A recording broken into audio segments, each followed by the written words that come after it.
चाहे जिसको जितना हंगामा करना करे। वोटर लिस्ट की पूरी सफाई होगी और अगर कोई घुसपैठिया इसमें है तो उसे निकाला जाएगा। अभी तो बिहार का नंबर है, फिर पूरे देश का नंबर आएगा, लेकिन बिहार पर ही इतना बवाल हो रहा है कि बिहार में वोटर लिस्ट रिवीजन को लेकर इंडी गठबंधन ने आसमान सिर पर उठा रखा है। कभी नरेंद्र मोदी को कोसते हैं, कभी चुनाव आयोग को धमकाते हैं, कभी मीडिया के लिए अपमानजनक और अपशब्द बोलते हैं। ऐसा लगता है कि इंडी गठबंधन का मामला डिरेल हो गया है। वोटर लिस्ट रिवीजन तो चुनाव आयोग का अधिकार है, चुनाव आयोग इसे नहीं करेगा तो कौन करेगा? सुप्रीम कोर्ट तक ने कह दिया भाई कि जो चुनाव आयोग कर रहा है वो गैर संवैधानिक नहीं है, वो उसका अधिकार है। बावजूद इसके वोटर लिस्ट के रिवीजन को लेकर बड़ा बखेड़ा किया जा रहा है। राहुल गांधी, तेजस्वी यादव से लेकर ओवैसी तक सबने बवाल मचा रखा है। कल तक ये लोग वोटर लिस्ट रिवीजन पर सुप्रीम कोर्ट के फैसले को अपनी जीत बता रहे थे। 2 दिन बाद फिर से चुनाव आयोग को ये लोग कोसने लगे। अब इन्हें इस बात से दिक्कत हो रही है कि वोटर लिस्ट रिवीजन में विदेशी घुसपैठियों का पता लगने की बातें क्यों की जा रही हैं, क्योंकि खबरें ये आ रही हैं कि बिहार में वोटर लिस्ट की गहन जांच में ऐसे ऐसे लोग भी मिल रहे हैं जिनका कनेक्शन नेपाल से, बांग्लादेश से या म्यांमार जैसे देश से। ऐसे कितने घुसपैठिए वोटर लिस्ट में आ चुके हैं, ये तो वोटर लिस्ट के रिवीजन की पूरी प्रक्रिया के बाद ही सामने आएगा। लेकिन इस पर चुनाव आयोग को उल्टा सीधा बोलने वालों की लाइन लग गई। तेजस्वी यादव, ओवैसी, पप्पू यादव सबने मोर्चा खोल दिया। इसमें तेजस्वी यादव तो एक कदम आगे ही निकल गए। तेजस्वी यादव चुनाव आयोग के सूत्रों से हुए खुलासे पर अभद्र भाषा बोलने लगे। असदुद्दीन ओवैसी चुनाव आयोग को चैलेंज देने लगे। पप्पू यादव चुनाव आयोग को धृतराष्ट्र कहने लग गए। आप सोचिए, अभी लिस्ट आई भी नहीं है, अभी सिर्फ सूत्रों के हवाले से खबर आई है कि इसमें बांग्लादेशी भी मिल रहे हैं, नेपाली भी मिल रहे हैं, म्यांमार के लोग मिल रहे हैं। उसी में ये लोग हड़बड़ा गए। क्यों भाई, आपको क्या दिक्कत है? चुनाव आयोग के खिलाफ इतना गुस्सा क्यों भड़क रहा है? उसकी वजह भी समझ लीजिए। दरअसल बिहार में चुनाव आयोग से जुड़े BLO, बूथ लेवल ऑफिसर, घर घर जाकर वोटर लिस्ट बना रहे हैं, लोगों से फॉर्म भरने को दे रहे हैं, अपनी नागरिकता साबित करने के लिए कुछ दस्तावेज होते हैं वो मांग रहे हैं। और बिहार में यह चेकिंग कई दिनों से चल रही है। इसी चेकिंग के दौरान यह बड़ा खुलासा हुआ है। चुनाव आयोग के सूत्रों से जानकारी बाहर आई कि बिहार में बड़े पैमाने पर विदेशी नागरिक पकड़े जा रहे हैं। चेकिंग के दौरान नेपाल, बांग्लादेश और म्यांमार के लोग मिल रहे हैं। ऐसा भी दावा है कि इन कथित विदेशी नागरिकों के पास आधार कार्ड भी मिला है, राशन कार्ड भी मिला है। अब बताइए बॉस, हालांकि इन कथित विदेशी नागरिकों की जांच अभी नहीं होगी, इनकी जांच 1 अगस्त के बाद होगी। 1 अगस्त के बाद इन्हें अपना पक्ष रखने का भी पूरा मौका दिया जाएगा। अब ये कथित विदेशी नागरिक या घुसपैठिए कौन हैं, कितनी संख्या में हैं, ये अभी क्लियर नहीं हो पाया। लेकिन चुनाव आयोग की जांच में जो पता चला उससे इंडी गठबंधन भड़क गया, क्योंकि इंडी गठबंधन को यही माहौल बना रहा था कि बिहार में ऐसा अभियान चलाने की जरूरत ही क्यों है। लेकिन अगर बड़े पैमाने पर बिहार में घुसपैठिए डेरा डाल रहे हैं तो फिर चुनाव आयोग का अभियान सही लग रहा है, और शायद इसी वजह से इंडी गठबंधन के नेता गुस्से में। बिहार में तेजस्वी कैसे विवादित भाषा बोल रहे हैं, ओवैसी क्या कह रहे हैं, चुनाव आयोग के सूत्रों से जो खबर आई उसमें कितनी सच्चाई है, एक एक घर में कितने कितने वोटर निकल जा रहे हैं, क्या ये ऑपरेशन क्लीन जो है वो हर बांग्लादेशी घुसपैठिए को, हर रोहिंग्या को बाहर कर पा रहा है, सब कुछ आज आपको बताऊंगा। लेकिन पहले जो हो रहा है उसकी एक झलक देखिए।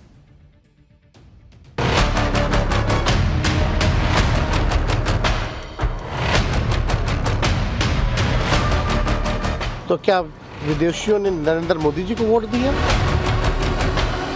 चुनाव आयोग धृतराष्ट्र तो हो ही गए हैं, साइको हो चुके हैं वो।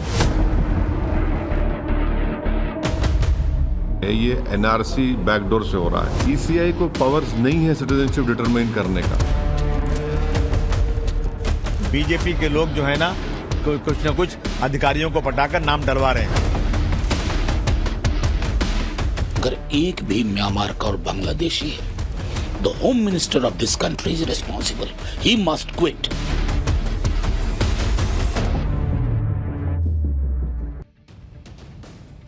आप सोचिए किस लेवल का बवाल मचा हुआ है, और यह तब मचा है जब अभी वोटर लिस्ट का ड्राफ्ट भी बाहर नहीं आया है। अभी तो सिर्फ सूत्रों के हवाले से एक खबर आई, बाहर आई, उसी में हंगामा मच गया। अगर फाइनल वोटर लिस्ट आएगी तो पता नहीं इंडी गठबंधन क्या ही गदर काट देगा। आप तेजस्वी यादव को सुनिए, कल जब उनसे पूछा गया कि चुनाव आयोग के सूत्रों ने तो बड़ा खुलासा कर दिया, तो वो कैसी अभद्र भाषा बोलने लगे। उनकी भाषा को लेकर विवाद हुआ, लेकिन आज तेजस्वी यादव ने फिर से विवादित बयान दे डाला। सुनिए तेजस्वी यादव को। पहले सूत्र बताते हैं, हम उस सूत्र को मूत्र समझते हैं। वेस्ट जो होता है ना, ये वो है, इसका कोई आधार नहीं ना। ये वही सूत्र है जो पाकिस्तान में कब्जा करवा दिया था, इस्लामाबाद, कराची। सूत्र नहीं, मूत्र लोग हैं। जो भी सूत्र थे उनका न्यूज़ क्या रहा? हर बार खंडन करना पड़ता है, माफ़ी मांगना पड़ता है उसके बाद। इसलिए अगर सूत्र को मूत्र नहीं बोला जाए, जो झूठा अफवाह फैलाता है, तो मूत्र के बराबर है ना, वेस्टेज है, वेस्ट ही है ना। कई भाजपा के नेता और कई भाजपा के जो बाबा लोग हैं वो बोलते हैं मूत्र पीजिए तो शुद्धि का काम है। तो हमको लगता है कि मुद्दे की बात करें, बिना किसी सच्चाई के अगर कोई सूत्र के हवाले से अफवाह फैला रहा है तो वो क्या है? मूत्र ही तो है। तेजस्वी यादव का मूत्र प्रेम जागा हुआ है, लेकिन सवाल यह है कि अगर इतनी खबर सूत्रों के हवाले से बाहर आई कि भाई चेकिंग में जो है वो विदेशी लोग भी मिल रहे हैं, इससे तेजस्वी यादव को क्यों आग लगी हुई? अगर यह खबर बाहर आ भी रही है तो तेजस्वी यादव को क्या दिक्कत है? सूत्रों के हवाले से जो खबर आई उसमें यह तो नहीं था कि आरजेडी का वोटर विदेशी निकल गया है, तेजस्वी यादव को वोट करने वाले लोग जो हैं वो विदेशी निकल गए हैं। उसमें तो वो किसका वोटर है ये कहीं नहीं लिखा है, कहीं नहीं कोई बात आई है, कोई बात उसका जिक्र नहीं है। इनको क्यों दिक्कत हो रही है? तेजस्वी यादव की ऐसी भाषा पर विवाद हो गया। बीजेपी कह रही है कि तेजस्वी यादव को माफी मांगनी चाहिए, लेकिन तेजस्वी यादव अड़े हुए हैं कि उन्होंने कुछ गलत नहीं कहा। इधर तेजस्वी की भाषा को लेकर प्रशांत किशोर तेजस्वी पर हमलावर हो गए। प्रशांत किशोर ने कहा कि तेजस्वी कलम वाले नहीं, कट्टा वाले नेता है। तेजस्वी जी जिन शब्दों का प्रयोग करते हैं वो दिखाता है कि उनका संस्कार क्या है, उनकी संस्कृति क्या है, उनका बैकग्राउंड क्या है। तेजस्वी जी से आप लोग इससे बेहतर भाषा का अपेक्षा मत रखिए। ये वही लोग हैं, किसी ने मुझे कहा कि तेजस्वी यादव अपने एक कार्यक्रम में युवा संसद बुलाए थे, उसमें कलम बांट रहे थे, तो मैंने उनको याद दिलाया कि तेजस्वी यादव कलम वाले नहीं, कट्टा वाले नेता हैं। तेजस्वी यादव ऐसी भाषा बोलकर अपने विरोधियों को फिर उस बात को बोलने का मौका देते हैं कि वो 9वीं फेल, क्योंकि पढ़े लिखे व्यक्ति से इस तरह की भाषा की उम्मीद नहीं की जाती। तेजस्वी यादव का यह गुस्सा देखकर लोग पूछ रहे हैं कि ऐसा क्या ही हो गया कि तेजस्वी यादव इतना भड़के हुए हैं। चुनाव आयोग के सूत्र तो घुसपैठियों के होने की बात को सामने रख रहे हैं, उससे इतना क्यों भड़क गए तेजस्वी यादव?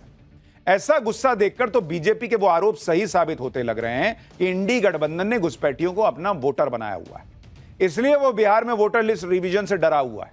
नहीं तो वोटर लिस्ट में घुसपैठियों का नाम कटने से तो हर पार्टी को खुश होना चाहिए, उनको तो बोलना चाहिए कि हां सूत्र सही कह रहे हैं, ये बीजेपी का वोटर होगा। बोलते आग जिसको लगी उसी से पता चल गया कि भैया ये किधर का मामला है, क्योंकि वोट का अधिकार तो सिर्फ भारतीय नागरिक को है, यह हक किसी और को नहीं दिया जा सकता।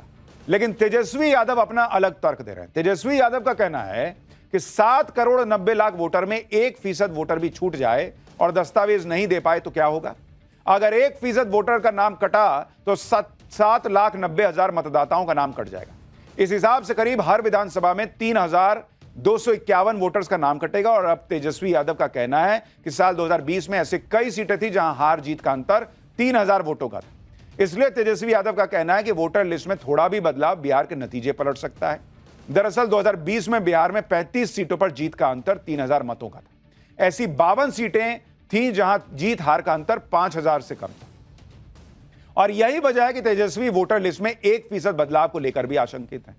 लेकिन उनका यह कॉन्फिडेंस क्यों है कि जितने लोग बाहर जाएंगे, क्योंकि वो विदेशी नागरिक होंगे, रोहिंग्या होंगे, बांग्लादेशी होंगे, कागज नहीं दिखा पाएंगे, वो सब इन्हीं के वोटर होंगे।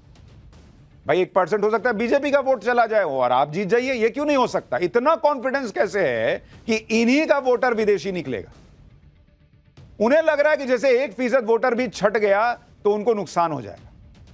और इतना 7 करोड़ 90 लाख, 7 करोड़ 90 लाख, अरे भैया 7 करोड़ 90 लाख वोटर है। वोटिंग बिहार में 50% 60% ही होती, 40% तो ऐसे ही वोट नहीं डालने आते हैं। तो 1% के लिए इतना गुस्सा आना, इतना हंगामा करना, क्या मतलब है उसका? तेजस्वी यादव चुनाव आयोग पर अपनी भड़ास निकाल रहे हैं। दूसरी तरफ असदुद्दीन ओवैसी भी चुनाव आयोग को चैलेंज देने में लग गए। ओवैसी का कहना है कि चुनाव आयोग के पास तो नागरिकता तय करने की पावर ही नहीं है। घुसपैठियों की बात पर भी ओवैसी को यकीन नहीं हो रहा है। वो चुनाव आयोग से उन बीएलओ का नंबर मांग रहे हैं जिन्हें वोटर लिस्ट रिवीजन के दौरान ग्राउंड पर अवैध रूप से रह रहे बांग्लादेशी मिल रहे हैं। सुनिए ओवैसी को। ईसीआई को किसने पावर्स दिया डिटरमाइन करने के लिए कोई सिटीजन है या नहीं है। तीसरी बात ये कि मैं सबसे पहली हमारी पार्टी थी जिसने कहा था कि ये जो एसआईआर हो रहा है बिहार में, ये एनआरसी बैकडोर से हो रहा है, वो साबित हो रहा है। ईसीआई को पावर्स नहीं है सिटीजनशिप डिटरमाइन करने का। और चौथी बात यह है कि वो कौन से बीएलओज हैं, उनका नंबर हम डिमांड करते हैं, ईसीआई से हमको दीजिए। हम अपने पार्टी के लोगों को बोलेंगे जाके इन बीएलओ से मिलिए और हमको बताइए कि कहाँ पर आपको ये जो नेपाली कह रहे हैं, म्यांमार के कह रहे हैं, बांग्लादेशी आपको मिले हैं। हाँ, पांचवी बात यह है कि आप इस तरह के सोर्सेज जो है वो भारत और नेपाल के ताल्लुकात तो खराब कर रहे हैं। ओवैसी अलग परेशान हो रखे कि चुनाव आयोग के पास नागरिकता तय करने का अधिकार नहीं है। नागरिकता थोड़ी तय कर रहा है चुनाव आयोग, वो तो चेक कर रहा है कि भाई नागरिक हैं, इसका कागज दिखाइए। बिना नागरिकता का कागज चेक किए वोटर लिस्ट कैसे बनेगा भाई? इन लोगों का बस चले तो ये चुनाव आयोग बंद करा दे कि ये जिनको बोल रहे हैं वो वोट करेगा तो करेगा। चुनाव आयोग फिर क्या करे भाई? चुनाव आयोग कागज भी नहीं देखेगा, कागज बना थोड़े रहा है नागरिकता का चुनाव आयोग, वो तो खाली कागज चेक कर रहा है, तभी ना वोटर लिस्ट बनाएगा। कह रहे हैं हमको बीएलओ का नंबर दीजिए जो इसको मिले हैं ना बांग्लादेशी और नेपाली। अरे भाई अभी लिस्ट आएगी उसमें चेक कर लीजिएगा। वोटर लिस्ट में अगर विदेशी घुसपैठिए हैं तो इस पर एक्शन होना ही चाहिए। अगर इसकी पहचान होती है तो तेजस्वी यादव और ओवैसी भड़क क्यों रहे? अगर वोटर लिस्ट में घुसपैठिए की पहचान होती है तो यह बिहार के साथ साथ देश के लिए भी अच्छी बात होगी। इन घुसपैठियों को वोटर लिस्ट से निकालकर उन्हें भगाया जा सकता है। अगर आप बिहार के मैप को देखिए तो बिहार का बॉर्डर मुख्य तौर पर नेपाल से लगता है, लेकिन जो इलाका पश्चिम बंगाल से जुड़ा है उसे सीमांचल कहते हैं। और सीमांचल के इलाके में अक्सर यह कहा जाता है कि यहां पर बांग्लादेश से आने वाले घुसपैठिए बंगाल के रास्ते से बिहार में घुस जाते हैं। सीमांचल के इलाके में कटिहार है, पूर्णिया है, किशनगंज है, अररिया है। ये वही इलाके हैं जहां मुस्लिम आबादी भी काफी ज्यादा है। तो अगर चेकिंग हो गई तो इनको दिक्कत क्यों हो रही है? अब जैसे आप अररिया का उदाहरण देखिए, जब वोटर लिस्ट रिवीजन में विदेशी घुसपैठियों का मुद्दा सामने आया तो वहां के बीजेपी सांसद ने सवाल उठा दिया। अररिया के बीजेपी सांसद प्रदीप सिंह ने दावा किया कि कुछ महीने पहले बांग्लादेशी नागरिक अररिया से अरेस्ट हुए थे। इनके पास फर्जी वोटर कार्ड और आधार कार्ड था। इन पर आरोप है कि सीमांचल में फर्जी दस्तावेज बनाए जा रहे हैं। इनका दावा है कि पिछले 10 दिनों में उनके पास 10,000 आवास प्रमाण पत्र के लिए आवेदन आ चुके हैं, जबकि पहले 6 महीने में सिर्फ 3,100 आवेदन आए थे। इन सबसे सवाल उठ रहा है कि क्या बिहार में घुसपैठिए इतनी अंदर तक डेरा जमा चुके हैं कि उनके पास फर्जी वोटर और आधार कार्ड मौजूद है? अब वो चुनाव आयोग के ड्राइव से बचने के लिए आवास प्रमाण पत्र बनवाने में लग गए हैं। जो भी बिहार की वोटर लिस्ट रिवीजन का विरोध कर रहा है उसे यह समझना चाहिए कि बिहार ही नहीं पूरे देश में घुसपैठिए एक सच्चाई। ऑपरेशन सिंदूर के बाद 7 मई से 11 जून के बीच करीब 2,500 बांग्लादेशी घुसपैठियों को डिपोर्ट किया गया। गुजरात, महाराष्ट्र, दिल्ली और राजस्थान में बांग्लादेशियों को डिपोर्ट किया जा रहा है। गुजरात में मई और जून महीने में 1200 बांग्लादेशी डिपोर्ट किए गए। जनवरी से जून के बीच दिल्ली में करीब 1100 बांग्लादेशी डिपोर्ट किए जा चुके हैं। अगर देश भर में घुसपैठ